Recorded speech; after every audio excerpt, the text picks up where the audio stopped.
弟兄姊妹平安，今天是2022年的3月23号。今天的经文是诗篇39篇、民数记13章17到27节、路加福音第13章18到21节。今天想要跟大家分享的主题是芥菜种。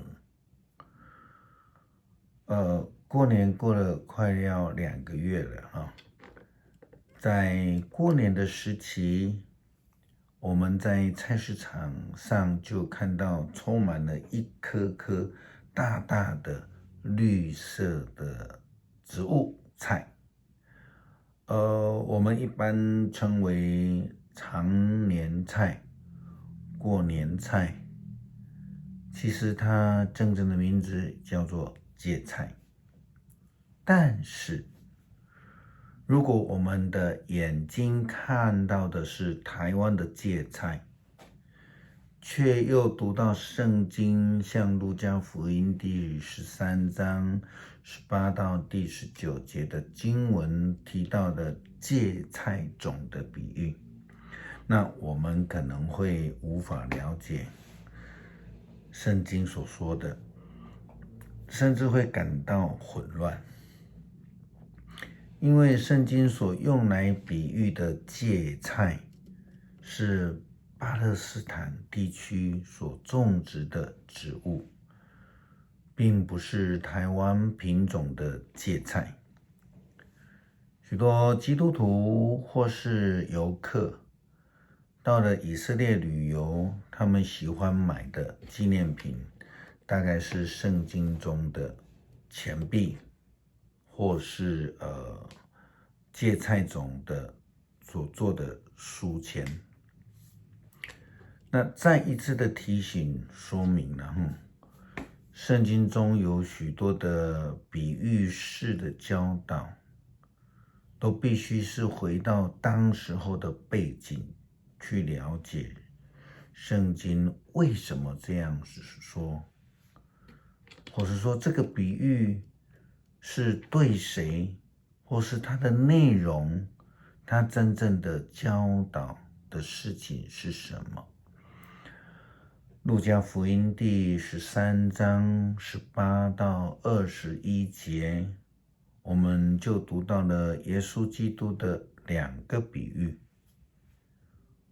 无论是芥菜种或是酵母，其实都是用来说明天国的比喻。因为耶稣基督在安息日的时候医治了一位被鬼附着、生病了18年，他弯腰一直无法站立的一位妇人。圣经这样记载，一个安息日，耶稣在某会堂里教导人，有一个女人被邪灵附着，她病了18年，腰老是弯着，不能站直。耶稣看见她，就叫她，对她说：“妇人，你的病离开你了。”耶稣用手按着她，她立刻直起腰来，就颂赞上帝。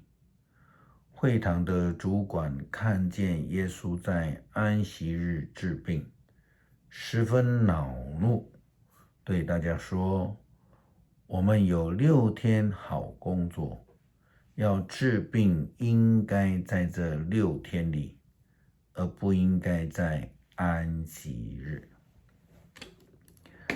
因此我们就知道说，耶稣基督要说明的会堂是天国在地上的代表，安息日是要给人安息的，所以他就提了2个非常短的比喻。那基本上这2个比喻都是用来比喻天国的。耶稣基督说，天国像什么呢？或者他又说，我要拿什么来比拟上帝的国呢？那简单的答案就是说，天国就是要给人得安息的。如同这个长大的芥菜一样，从一个非常小的芥菜种长成了大大的芥菜树，可以让许许多多的鸟来上面呢搭窝，得到安息之所。又如同酵母一样，只有一点点，但是可以给人非常好的影响，这影响是大的，而不是像管会堂的假借借命而拒绝提供帮助。对于出埃及的以色列人来说，那应许之地迦南地，也正如同是上帝赐给他们的天国一样，是进入上帝为他们预备的流奶与蜜的美地，能够使从为奴之地埃及出来的人们得到安息。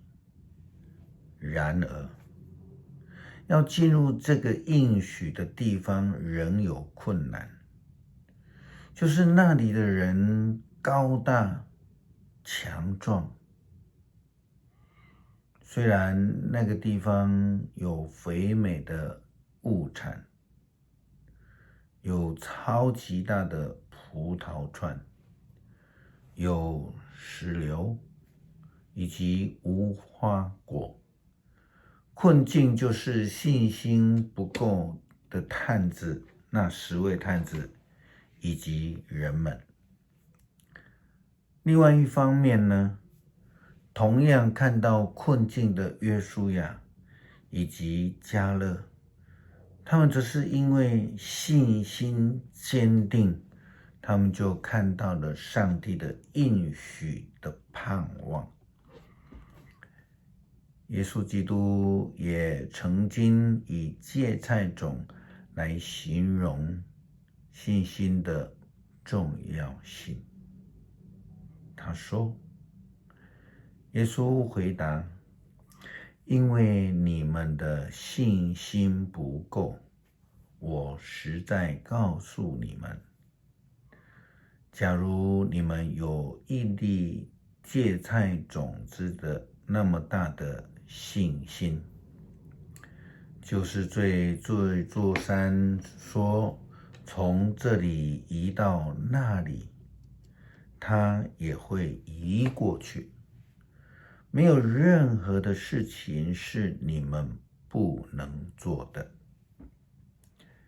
要进入应许之地的人们所需要的就是信心，因为如果有信心，就能够胜过那些巨大的阻挡以及困境了。那被医治的妇人因着信心而得到医治，管会堂的却因为没有信心而躲在诫命的后面，看不到上帝，领受不到上帝的呼召。管会堂的却因为没有信心而躲在诫命后面，那他就跟主的救恩没有关系了。以色列人失去信心的，没有看见祝福的，只有看到困境的，也失去了天国的祝福。诗篇39篇，我说过，我要谨慎我的行为，不让我的舌头犯罪。作恶的人在我面前，我要闭口不言。我静默，我不发一语，连好话也说不出口。但是我的痛苦更加剧烈，我心里充满焦虑，我越沉思越觉得不安，禁不住发问：上主啊，我的寿命多长？我几时会死？求你指示，我的终局几时来到？你使我的生命那么的短促，在你眼中，我一生的岁月几乎等于零。个人的生命不过像一口气息，人生如泡影，一切的操劳都是虚空。他累积财富，却不知道归谁享受。主啊，我还能盼望什么呢？我只有仰望你，求你救我脱离一切过犯，不容许愚蠢人嘲笑我。我要缄默不发一语，因为你使我这样受苦。求你不再责罚我，你的责打已使我奄奄一息。你用责备来惩罚人的罪，像蛀虫侵蚀他所喜爱的一切。是的，人生不过像一口气罢了。上主啊，求你垂听我的祷告，留心听我的呼求。我哭求的时候，求你帮助我。我是你的客人，跟列祖一样，不过是过路旅客。求你宽容我，让我在去而不返之前有一点安乐。我们蒙恩得救是蒙呼召，也成为福音的仆人。恳求上帝使我们成为一颗芥菜种，天国的仆人，能够成为别人的帮助，使人得益，诚心的决志，忠心的服侍。祷告是奉主耶稣基督的名求，阿们。